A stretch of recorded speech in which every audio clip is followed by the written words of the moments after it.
ქუთაისის საკრებულოს ოპოზიციონერმა დეპუტატმა და ახალი მემარჯვენეების ქუთაისის ორგანიზაციის ყოფილმა თავმჯდომარე მამუკა მღვდელაძემ ახალი ფრაქცია ქუთაისი ჩამოაყალიბა.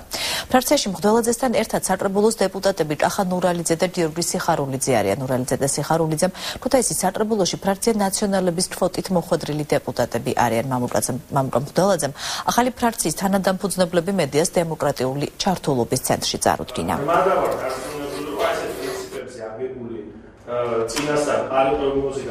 ეს არის ძალიან საინტერესო ნაბიჯი გადადგმული იქეთკენ, რაც ჭირდება ჩვენ ქალაქს სამომავლოდ განვითარებისთვის, ჭირდება ქალაქს ურთიერთობისთვის ცენტრალურ ხელისუფლებასთან, სწორი ურთიერთობისთვის.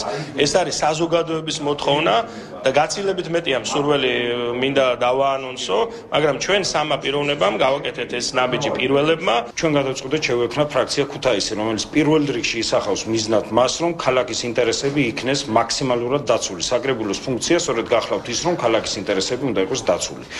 ფრაქცია ქუთაისი შეასრულებს ძალიან მნიშვნელოვან როლს ქალაქის პოლიტიკურ ცხოვრებაში და განსაკუთრებით ამ გარდამავალი პერიოდის დროს, რათა არ მოხდეს კომუნიკაციების დეფოლტი ადგილობრივ და ცენტრალურ ხელისუფლებას შორის.